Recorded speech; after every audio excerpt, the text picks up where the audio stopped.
काल अध्यक्ष महोदयांना भेटून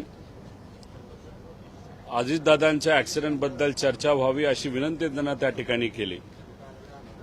त्याच्याचबरोबर अनेक दिवसांपासून आम्ही लक्षवेधी ही त्या ठिकाणी लावण्याची विनंती केलेली आहे। प्रस्ताव हा विधिमंडळाकडे त्या ठिकाणी गेलेला आहे, पण अजून तो काही मान्य झालेला नाही। पण आज दुपारी 12 वाजता स्थगन आमचं येणार आहे अजितदादांच्या ॲक्सिडेंट आणि घातपातीबद्दल। आता अध्यक्ष महोदय या स्थगनवर चर्चा होऊन देतात का हे आपल्याला त्या ठिकाणी बघावं लागणार आहे। त्यामुळे 12 वाजता आज जेव्हा स्थगन येईल तेव्हा नेहमीप्रमाणे चर्चा होऊन न देता पुढच्या कामकाजापर्यंत ते जातात का अजितदादांचा मुद्दा हा महत्वाचा असल्यामुळे आणि आज तो त्या ठिकाणी चर्चा करून देतात का नाही हे आपल्याला बघावं लागेल। जर पूर्ण अधिवेशनामध्ये दादांच्या ॲक्सिडेंटबद्दल चर्चा हे सरकार करूनच देणार नसेल तर मग कुठेतरी लोकांच्या मनामध्ये शंका जी आहे की 100% कोणतरी पॉवरफुल व्यक्ती, काही मोठी संघटना असू द्या नाहीतर काहीतरी मोठी ताकद आहे जी कुठेतरी अजितदादांच्या ॲक्सिडेंट मागे आहे आणि मग कुठेही चर्चा होऊ नये याची दक्षता सत्ताधारी त्या ठिकाणी मुद्दामून करत आहे असं आपल्याला म्हणावं लागेल। आता दुपारी 12 वाजता काय होतंय हे त्या ठिकाणी बघू। त्याच्याचबरोबर अल्पकालीन चर्चेसाठी सुद्धा आम्ही प्रस्ताव हा दिलेला आहे, त्या चर्चेबद्दल सुद्धा काय होतं हे तिथं आपल्याला बघावं लागेल।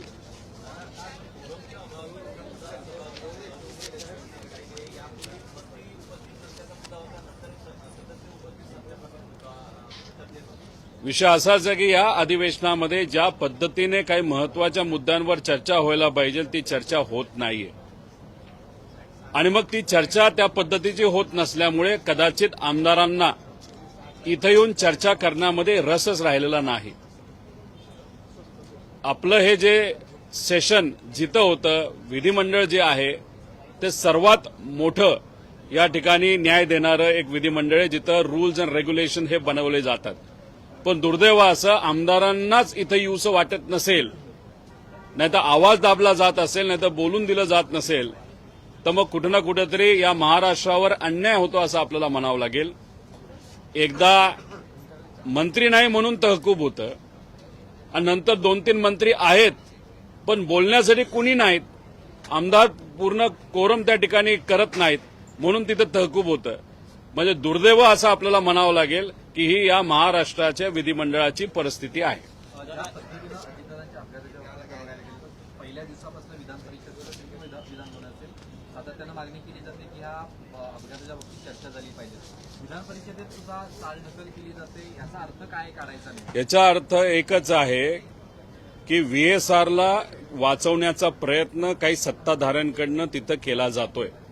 जसं व्हीएसआरला वाचवलं जातंय मग आता शंका जी आमच्या सगळ्यांच्या मनामध्ये होती कुणीतरी सत्ताधारीच आहे जो अजितदादांच्या घातपाताच्या मागे आहे, ही जी शंका नाहीतर अशी जी काही विचार आमच्या मनामध्ये होता तो कुठेतरी दृढ त्या ठिकाणी होत चाललेला आहे। साधा एफआयआर करायचा होता, एफआयआर साधा या महाराष्ट्रामध्ये दादांच्या बाबतीत करून दिला नाही। सीबीआयला प्रस्ताव द्या अशी मागणी अजितदादांच्या पक्षाने तिथं केली। दुर्दैव असं तो पक्ष सत्तेत असून सुद्धा स्मरणपत्र द्यावं लागलं की सीबीआयच्या चौकशीबद्दल काय झालं। दिल्लीत जेव्हा मी तिथं गेलो, दिल्लीत जेव्हा आम्ही चर्चा केली, आम्हाला कळलेलं आहे की महाराष्ट्राकडनं दादांच्या ॲक्सिडेंटबद्दल इन्व्हेस्टिगेशन करण्याची जी काय विनंती सीबीआयला करा असं सांगण्यात आलं होतं, तसं कुठलंही पत्र महाराष्ट्र शासनाकडनं सीबीआयकडे गेलेलं नाही।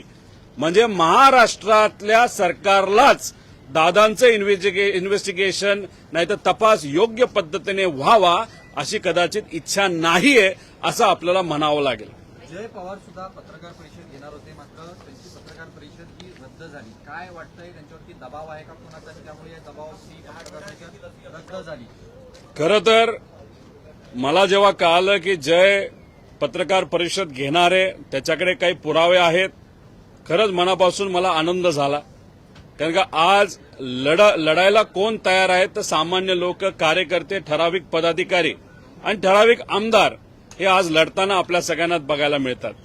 त्यात जय सुद्धा जेव्हा मध्ये आधी ट्विट करतो त्याचा फायदा 100% या इन्व्हेस्टिगेशनसाठी नाहीतर या तपासासाठी तिथं होत असतो. आणि मग जय जेव्हा पत्रकार परिषद घेणार हे मला कळालं, मला नक्कीच त्याचा आनंद त्या ठिकाणी झाला होता. पण मग नंतर ती पत्रकार परिषद का कॅन्सल झाली, त्याच्यावर कोणाचा दबाव होता का अजून काय त्याच्याकडे माहिती येते, हे खरं तर तोच त्या ठिकाणी सांगू शकतो. पण या आठवड्यात ती प्रेस कॉन्फरन्स होणार आहे असं स्वतः जयली जर सांगितलं असेल तर 100% या आठवड्यात ती प्रेस कॉन्फरन्स होईल. आणि मग तो काय इन्फॉर्मेशन पुढे आणतो हे आपल्याला बघावं लागेल. आणि त्याची प्रेस कॉन्फरन्स झाल्यानंतर माझी शेवटची जी प्रेस कॉन्फरन्स असेल या बाबतीतली त्या ठिकाणी मी मुंबईमध्ये 100% घेईल. तुमची कधीपर्यंत पत्रकार परिषद? जयची पत्रकार परिषद झाली की थोड्या दिवसानंतर मी सुद्धा त्या बाबतीतली पत्रकार परिषद घेणार आहे. जयचे काय मुद्दे रिपीट होऊ नये म्हणून जयला आधी त्या ठिकाणी ते घेणं हे महत्वाचं आहे. आणि जयची पत्रकार परिषद झाल्या पुढच्या काही दिवसात मी माझी पत्रकार परिषद घेऊन माझ्याकडे जे राहिले सुरले पुरावे आहेत त्या ठिकाणी मी तिथं देईल. आणि त्याच्यानंतर आम्ही काय भूमिका घेणार आहोत, कशा पद्धतीने हा दादांसाठीचा लढा हा आम्ही पुढे घेऊन जाणार आहोत हे तेव्हा त्या ठिकाणी मी आपल्या सर्वांसमोर सांगेल. दादा, इंडियानगर में एसिड अटैक की घटना सामने आई है. इसके अलावा पुणे में एक रेप की घटना. राहुल गांधीजींना जेव्हा भेटलो तेव्हा ते सुद्धा आम्हाला या बाबतीत मदत करत आहेत. पुढच्या काही दिवसामध्ये या बाबतीतलं स्पष्टपणे मी तुम्हाला सांगेलच. पण त्यांचं जे कार्यालय आहे सातत्याने माझ्या संपर्कात आहे आणि मग नक्कीच येत्या काळामध्ये त्यांच्याकडनं आम्हाला सहकार्य होईल असं तिथं आम्हाला वाटतं. त्याच्याचबरोबर आपण तेजस्वी यादव साहेबांचा जो पक्ष आहे त्याचे जे खासदार आहेत झा साहेब त्यांनी तिथं मुद्दा मांडलेला आपण सर्वांनी तिथं बघितला, ज्याला उत्तर जे राममोहन नायडू आहेत थातुरमातुर त्या ठिकाणी दिलेलं आहे. अतिशय म्हणजे काहीच उत्तर दिलं नाही असं आपल्याला तिथं म्हणावं लागेल. शेवटी व्हीएसआर बरोबर त्यांचे आर्थिक आणि व्यक्तिगत संबंध असल्यामुळे ते सुद्धा मंत्री असताना सुद्धा या नेत्याला बाजूला सारून व्हीएसआरला वाचवण्याचा प्रयत्न करत आहे हे आपल्याला काल परवा सिद्ध झालं. त्याच्याचबरोबर सावंत साहेब जे आहेत, उद्धव ठाकरे साहेबांची शिवसेना, त्याच्याचबरोबर राऊत साहेब आहेत, यांनी सुद्धा तिथं बोलण्याचा प्रयत्न केला, त्यांना तिथं बोलून दिलं नाही. आमच्या पक्षातल्या सुद्धा आमदारांनी तिथं 0 आवरची चर्चा लावण्याचा प्रयत्न तिथं केलेला आहे. होम डिपार्टमेंटच्या अंतर्गत त्यांना काही मुद्दे मांडायचे आहेत पण तो विषय कुठेच चर्चेत येत नाही हे आपलं दुर्दैव त्या ठिकाणी म्हणावं लागेल. पण खासदार आपापल्या लेवलला त्या ठिकाणी बोलत आहेत आणि आमदार म्हणून आम्ही सुद्धा इच्छा व्यक्त करतोय की अधिवेशनात सेशनमध्ये बोलता यावं. पण अपर हाऊस आणि लोअर हाऊस या दोन्हीकडे आम्हाला तिथं बोलून दिलं जात नाही हे दुर्दैवी आहे. म्हणजे दादा हे सत्तेत होते, दादा एक मोठे नेते होते, उपमुख्यमंत्री होते आणि त्यांचा ऍक्सिडेंट होऊन त्यात त्यांचा दुर्दैवी मृत्यू झाला. आणि त्या बाबतीतलीच चर्चा जर सेशनमध्ये होत नसेल तर मग आपल्याला एकच समजावं लागेल, कोणतरी पॉवरफुल व्यक्ती हा सत्ताधारी आहे आणि सत्ताधारी असल्यामुळे त्याला या बाबतीतली चर्चा नको. नाहीतर उद्या जाऊन अधिवेशनामध्येच जर खऱ्या गोष्टी बाहेर आल्या तर मग काही मोठ्या नेत्यांना अडचण होऊ शकते असं कुठेतरी आता आम्हाला वाटायला लागलेलं आहे.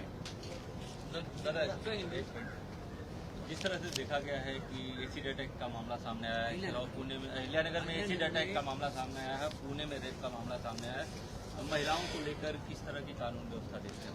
अगर आप देखो हर वक्त ये विषय महाराष्ट्र में चर्चा में आ रहा है. अनफॉर्चुनेट घटनाएं महाराष्ट्र में होती हुई हम सब देख सकते हैं, जिसमें एक्सीडेंट अटैक हो या वहां पे रेप हो या विनय भंग हो. उसी के साथ अगर आप देखो तो लड़कियां गुम होने का परसेंटेज हो जो सबसे ज्यादा इस दुनिया भारत में अगर कहाँ पे होगा तो इस महाराष्ट्र में. लेकिन इस बारे में महाराष्ट्र सरकार के माध्यम से कोई भी वहां पे स्टेप नहीं ले जा रही. तो ये बहुत चिंता करने वाली बात है. उसी के साथ ये जो शक्ति कायदा था जो महाविकास आघाड़ी ने वहां पे प्रस्तुत किया था और केंद्र सरकार को भी भेजा था, लेकिन केंद्र सरकार ने वापस वो कायदा महाराष्ट्र सरकार को वैसे ही विदाउट साइनिंग भेजा है, सिर्फ बहुत छोटी त्रुटि के कारण. लेकिन वो भेजा हुआ 3 साल हो गए, अभी तक राज्य सरकार ने उसके बारे में कुछ भी नहीं वहां पे किया. तो ये जो चीजें हैं बहुत गलत है. होम डिपार्टमेंट के माध्यम से जिस तरीके से काम होना चाहिए वो हो नहीं रहा. मेरे कॉन्स्टिट्यूंसी में भी जामखेड़ में वहां पे अगर देखो तो वहां पे गोली मार के एक जन की वहां पे हत्या की, लेकिन उसके बारे में कोई भी पुलिस के एक्शन वहां पे नहीं गई. तो ये चीजें बहुत रेगुलरली इस राज्य में हो रही है, बहुत गलत बात है. कहा न कहा तो भी होम डिपार्टमेंट काम नहीं कर रहा है, ऐसे ही हमको बोलना पड़ेगा। अजीत दादा के एक्सीडेंट के मामले में सीबीआई जांच की सिफारिश करने की बात कही और स्पीकर से भी सदन में भी कोई चर्चा नहीं हो पाई, स्पीकर से भी मिले थे कल। देखो, कल मैं खुद महाराष्ट्र के विधानसभा के जो स्पीकर है उनसे मैं मिला। उनको मैंने बोला कि मैंने बहुत अलग अलग विषय के माध्यम से, जैसे लक्ष्यवेदी हो या कोई और माध्यम हो, तो उसके माध्यम से ये चर्चा हो, इसके लिए मैं खुद, उसी के साथ मेरे जो पक्ष के नेता है वो भी, और जो अपर हाउस है उसमें भी शशिकांत शिंदे जी हो या अमोल मिटकरी, वो अपने अपने लेवल पे वहां पे प्रयास कर रहे हैं कि इस बारे में चर्चा सेशन में हो। लेकिन अनफॉर्चुनेटली ये विषय चर्चे में जानबूझ के वहां पे लाया नहीं जा रहा है, ऐसे हम सबका कहना है। हम उसके लिए अभी आज हमारा स्थगन है, 12 बजे स्थगन की चर्चा वहां पे होगी। अभी अध्यक्ष महोदय इस बारे में चर्चा होने देते हैं कि नहीं देते, वो देखने की बात है। उसी के साथ अगर आप देखो, 26 दिन पहले अजीत दादा का जो पक्ष है, उनके जो नेता है, वो देवेंद्र फडणवीस साहब से मिले और उन्होंने विनती की थी कि ये जो इन्वेस्टिगेशन है वो सीबीआई को दिया जाए।